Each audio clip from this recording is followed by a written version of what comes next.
Hi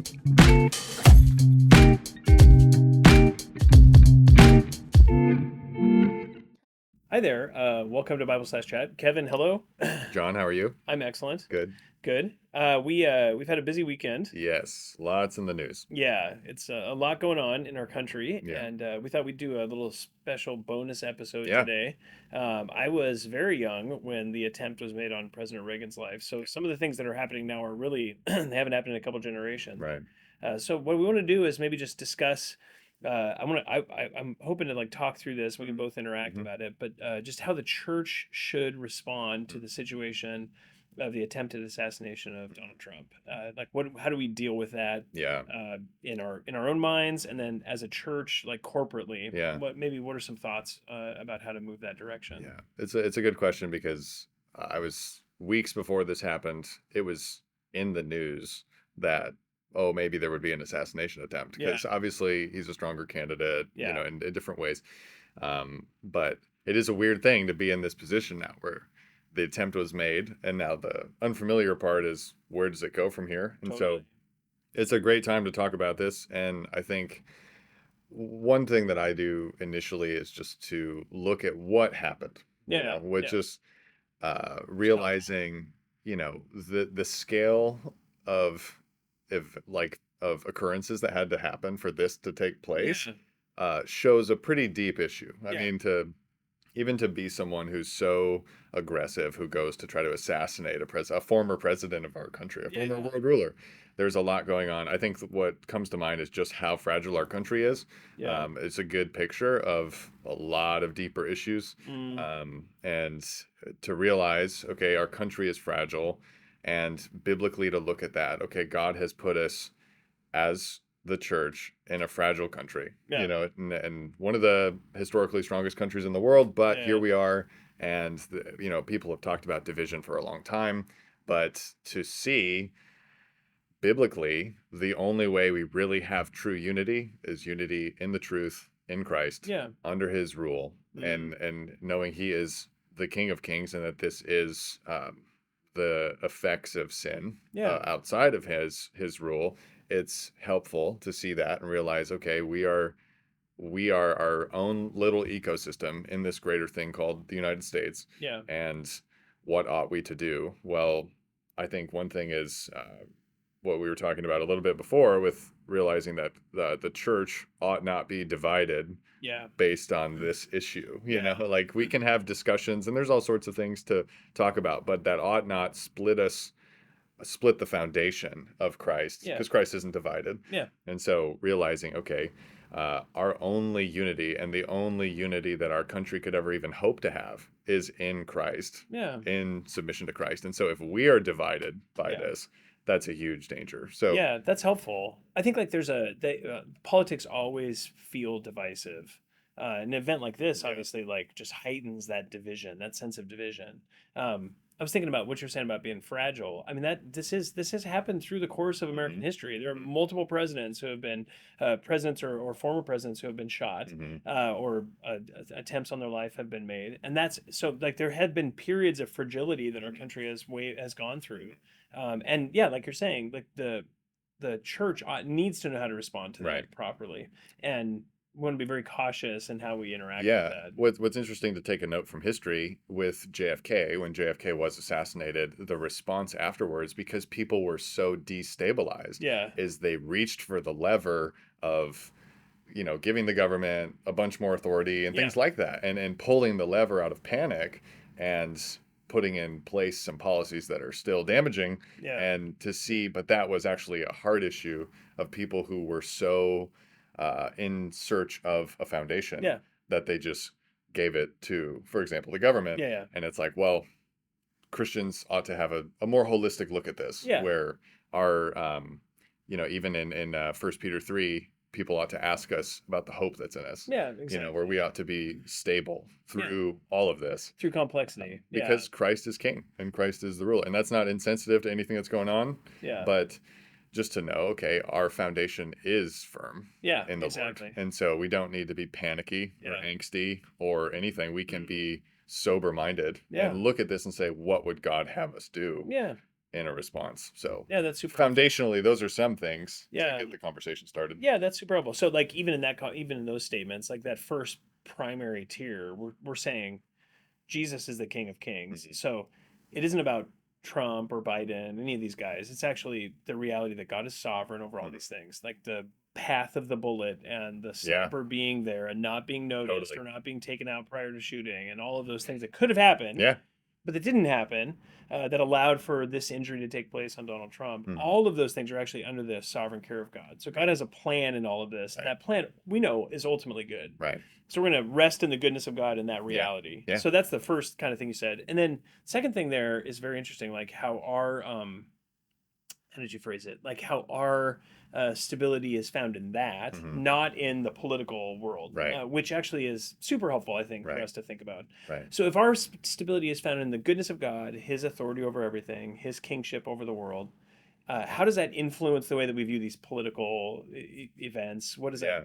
What kind of like what are some ways that we can maybe think about politics and this particularly as this like heats up and the Yeah. division increases? Yeah, that has been the language of the temperature rising, Yeah, yeah. and I think what is interesting is to begin again, even in thinking how do we respond, to start kind of like Isaiah does. Okay, the year King Uzziah died, super destabilizing event. Hmm. He saw the Lord high and lifted up, Yeah, so yeah, his eyes were full of the King of Kings, and yeah. it's like okay, helpful. And now, what does he call us to do? And when you look at a passage like First Timothy 2, Paul is saying, I exhort that petitions and prayers and requests and thanksgivings be made for all men, for kings and all who are in authority, Yeah, yeah. so that Good. we may lead a tranquil and quiet life in all godliness and dignity. And what he's talking about there is what faith looks like under authority, Yeah. and specifically under Christ's authority, but even within the authority structures of the world. And so we ought not be um, bitter, disrespectful, any of those things, because that authority exists by God, and we have exactly the rulers God has given us. And Yeah. so, in that sense, it is interesting, like you're saying, God's actually sovereign and good in Yeah. all of this. And so, He's good in giving Biden to America. Yeah. He Yeah. is good in giving Donald Trump, the ear injury. Yeah. Like all of this is actually an expression of God's goodwill and plan for His people to Mm. glorify Christ. So it's helpful to see that, and I think what that does is it checks our heart where whether this event, let's say initially you hear about it and you're destabilized, it might show you that your footing was actually resting in political stability. Yeah. Because if that foundation is shaken, then if you're shaken, then your feet were on it. Yeah. But our foundation's not shaken. However, if your heart goes to adding to the heat Yeah. of all this, like Yeah. that's another issue. And Yeah. so we ought to be, as we've talked about before, agents of peace, Yeah. agents of stability, tranquility, all of that, seeking peace through this. And so part of that is by when our hearts change, especially in thanksgivings and prayers being made for Yeah. all our rulers. It's like what they don't need are um, rebellious citizens. Yeah. What they need is Christ Yeah. Yeah. and not stumbling Amen. blocks in the way of getting to Christ. So, thinking of what our witness ought to be, it ought to be very pure in Yeah. a time like this. Yeah, that's super helpful. I think like focusing that attention on praying with thanksgiving Mm, to God, mm, saying, Lord, thank you for the rulers we have. yeah. Thank you for the circumstances that you put us in. We can't see the end. We don't know exactly how this assassination attempt will work out, how Hmm. it'll be good or not. But we're thankful that Joe Biden is our president, Yeah. and we know that that comes from you, Yeah. as opposed to the sort of the political ramblings and all of that. That kind of it obviously like is all around us all the time. Yeah. Yeah. And Um, I think the ache for Christ-like leadership is always going to be there. yeah, yeah, For for a sure. Christian, you're like, I Yeah. want this leader to be that way. So, Something would be am more I like this, thankful yeah. for the sins? It's like, No. well, not in that sense, but am I thankful that God has put us in a place of history where He is going to reveal Himself to us and Yeah. give us opportunities to glorify Jesus in this moment? Yeah, It's like, yeah. well, yeah, for sure. It's Totally. like this is time for God to show up Yeah. and And God has a purpose in yeah, these things, and we can just trust that. totally. Yeah. So that kind of moves the conversation forward. So you have the goodness of God and His sovereignty, and then you have like our response to that being thankfulness, being peace, being agents of peace, seeking to do that. Which kind of like moves the conversation another step forward. Like, how do we interact with each other, with other people? And when it comes to this, because obviously Yeah. if that's where our hearts are at, that's going to change the way we interact. Yeah. Ought to be praying for our leaders, praying for Donald For Trump, sure. and praying for Joe Biden in this Yeah. season. So then, what's the next kind of like? How does that work itself out in like interaction interpersonally? Yeah. I think one thing that's helpful is to give voice to the fact of what our unity is Yeah, rather than just assume it yeah, and leave it in the silence of like getting our conscious headspace in what the Bible's giving us yeah, with you are united in Christ. yeah. We ought not be divided over all these Hmm.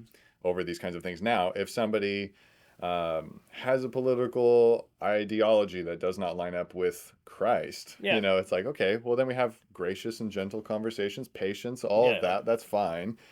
We can have disagreements in that sense that we're working through until we all attain towards unity, as Paul says in Ephesians 4. yeah, But that is the expression of our faith. It is yeah. not simply this ancillary political ideology that doesn't attach to Christianity. Right. It's like it's Totally. actually the outworking of our faith into values that would impact culture and like the citizens of our country. So Yeah. thinking that way to realize it is from faith outward when you're talking to somebody to realize, okay, we're all Christians here. Yeah. Yeah. It's Yeah. like this is what would God have us do, rather Yeah. than like, oh, what's your opinion on this necessarily? Um, to just start with what does God want us to do, Yeah. and put the conversation on what does the Bible say for what we ought to do, rather than letting the potential worldview of some political ideology rule Yeah, yeah, the day. totally. Like letting Christ rule in that sense. Yeah, Yeah, it's fascinating. I mean, that's actually a really helpful point because, like, that, like among the church believers, among believers, we all know our citizenship. Our yeah, citizenship is actually in heaven. We don't. We're waiting for Christ to come and redeem our bodies. We're not actually tied to this world in the truest sense. So yeah, I mean, we love our country. We want to be supportive. We hmm can exercise our civil liberties. But at the end of the day, we're not actually anchoring our hope ultimately in a candidate, in the change of political things, in a political ideology. right, Those things are all actually totally secondary to the main primary reality, which is our citizenship, which is in heaven, yeah. which actually unites us, even though we might have differences on the political scheme. Yeah, and I think that the understanding of the witnessing of the church is like Christ in his first coming. He came to showcase the glory of God in the way that he did, and that is to showcase the character of Christ that we see in the Gospels. He didn't come bearing a sword, he didn't Yeah, come doing these things. And so our eschatology actually informs what we're going to do. We're going to witness to this world, yeah, see people get saved, but not necessarily um, expect to take over the world. totally. And Yeah, so it's like, so political stuff is important. It is an indicator of hearts. yeah, But realizing Christ's second coming will institute all the things we long for. yeah, yeah, Right now, our goal is to witness, which gets it back to what is the purity of our witness, yeah, rather than just what lever do we pull to make stuff happen. yeah, And yeah, it's like totally. moving all those things around doesn't fix it. There's not a political solution for any of Yeah, this. and nothing is It's going to all be spiritual. And totally. so realizing that's the anchor, um, yeah, it's helpful to kind of pull people back because the Yeah, world would love to say, "Hey, let's all go and pull that lever." yeah, And it's like it's not to say we don't pull levers. It's yeah, just we yeah, don't do it from panic or yeah, angst or anything. It would yeah. be Or the fear. expression of faith Yeah. that we can all share. Totally. So, So like in the church, we would say like at the end of the day, just to like take all that and boil it down, we want to love each other well, mm, knowing that Christ is actually our central reality, that we don't need to reach out into the political space for answers. Like ultimately we know yeah, God and that's good. yeah, So then what about with the world? Like what's the next so like just moving outward, we have our own hearts, we're yeah, struggling with our own sin, our own wrestlings, destabilization and realizing, oh no, God's in control. And then like in the church, okay, we're going to love each other even though there might be differences in political opinions, differences in the way that we think about these events.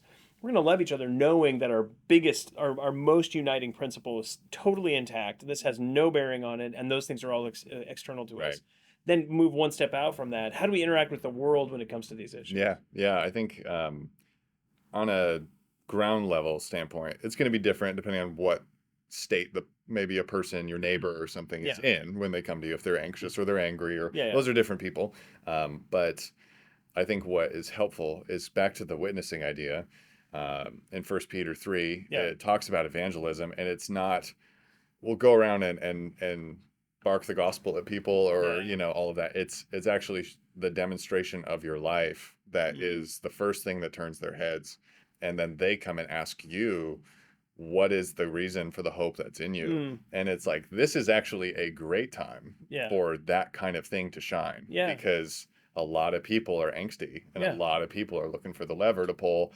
And when they see someone who's not carelessly detached, No. but someone who cares genuinely, but they are stable, Yeah. they can see that. And then they would ask, like, hey, what is that? Yeah. And then the gospel can move in that conversation. And I think you can explain why the glory of Christ allows for that. So it is that setting forth the word of the cross, setting Yeah. forth all of that, but also getting their attention by our conduct, which Yeah. is the organic outgrowth of faith in the gospel. So Totally. I Yeah. think that's a huge thing. So But so in that sense, like, so like we've come to that place of stability in our hearts, and then telling people like, this is why I'm actually feeling yeah, stable. This is why I'm not complaining and yeah, grumbling, because I'm actually like okay, yeah, because I know that God is actually totally in control of these things, and I don't need to freak out. yeah. And Yeah. holding that out as an invitation to everybody who doesn't have that, Yeah. rather than like, um, yeah, treating it like, well, we're over here and Yeah. tough Yeah. luck, guys. It's like it's actually like, no, this is actually what renews society is Yeah. when people come to this knowledge of Christ. And so, Mm, but it's a consequence of that heart repentance yeah. and enjoyment of Jesus. And so, inviting people into that and inviting people to Christ Yeah. is huge No, because that's what's salty. That's what preserves yeah. everything. Yeah. Even the picture of being the salt of the earth, obviously the light and the darkness, but the salt in the earth. The salt in Luke is used for the manure pile to make it actually like fertile, Yeah. like, Yeah. and so it actually is what takes this mess Yeah. and Yeah. actually makes it possible to change is Mm, when there's salt yeah. in Yeah. it. Yeah. So, So that's in a very positive sense. Things we would encourage people to avoid when it comes to their interactions over this. what do you mean? Like, so you're talking to your unbelieving neighbor. Um, there's obviously going to be an interaction Yeah, there. yeah, What are some things that you would counsel a person to avoid yeah. in communicating that? Well, I mean, I would say finding commonality in simply the political views and just trying to work within their own worldview Yeah, as if that's a solution, and rather, I mean, Paul talks about this in First Corinthians where he's not trying to accommodate a godless worldview and yeah, try to like make it logically Christian in some ways yeah, while the yeah. person's heart is still against Christ. It's like it's actually bringing the full force and glory and beauty of Christianity into that conversation. Mm, And if all they want to talk about is what if we pull that lever? That'd be yeah, great. I mean, bringing in a better answer yeah, than just like, oh yeah, that would be great, and then leaving it all in the political realm, talking about the spiritual things and being yeah, like, yeah, this is actually a symptom of our country's fragility yeah, yeah. and all these things that uh, go away when people are submitted to Christ. Totally. And there's actually a greater stability than this because we've pulled levers before and it still leads us to bad places. Yeah, And so, again, there's no political solution. Bringing that to bear to showcase the beauty of Jesus to them and like expand the lens on the conversation yeah, rather than just, oh, we got to do this thing or we got to vote this way or whatever. yeah. It's like, Getting okay, into the mess the of it. Yeah, practicals. Don't start with the practicals necessarily. Get back to, well, where do those come from in your heart? yeah. What's your heart? And how are you thinking about all these things? And have a worldview conversation Mm. first. And then we can talk about practicals. Yeah, yeah. Which actually helps on both sides of the aisle. Because if you have someone who's like a very staunch left wing person, I mean, it'd be very easy to vilify that person and say, "Well, don't you understand over here?" But that's actually the worst thing you can do because the political stuff is totally ancillary to what we're actually trying to get at. So you just be like, "Oh yeah, I understand." That neither guy is moral. They're both evil Right, guys. right. Okay, so like let's set that aside. Like, how's your heart doing with it? Are Yeah, you feeling destabilized? Are you fearful? Why? Well, it's because you don't actually know Christ. yeah, And then on the right side, you have the same thing. A person who's like, "Oh, Trump's the solution to yeah, everything." yeah, You can say like, "No, yeah. He's not. he's a total sinner. Yeah, He's a yeah, pagan. Like he's yeah. not going to help anything at the end of the day. What we need is Christ, and you need to trust Hmm. Christ. And whoever is in charge actually Yeah. is under God's complete authority." What's helpful with that, we were talking about this a little bit, is just how much politics seems to pull people out of their own lives Yeah. and their own bodies. Mm, And it's like, people who are sitting in front of TVs and whatever news station they're listening to, it's the other side is stupid. And so yeah. these people are sitting in front of their TVs and they're saying, those people are stupid, those people are stupid, never interacting with those people No. at Yeah. all, and not interacting with their own family members Yeah. or anything, but realizing, okay, when we're going to get together and talk about something, not to say it's unimportant, but to talk about something thousands of miles away, Yeah. it's helpful to remember as a Christian in that conversation, if you're talking to your neighbor, you're not talking to the politicians. Yeah. You're talking to this person right Yeah. in front of you, Yeah. and this person is in the time more important than all of that other Yeah. stuff. So Totally. it's very easy to get caught up though thinking about the other stuff. Yeah. So Sorry, we had a yeah, little that's good. technical difficulty. I think it's okay. Yeah. Yeah, that's super helpful. So That's good. to realize like God's giving you a neighbor, He's not giving you an audience with Joe Biden Yeah. or the Secret Service Yeah, or exactly. whatever. Whatever it is. Yeah. Like being faithful where you're at That's good. is Yeah. helpful. And for not forgetting like really where we are, where we are and Yeah. where we stand in relation to all this stuff. Yeah. Yeah, it's super helpful. Well, good, Kevin. Thank you for your insights on Thank those you. things. That's super helpful and good. Yeah, if you guys have questions on this topic or any other topic, please feel free to email us at info@faithbibleoc.org. Thanks so much.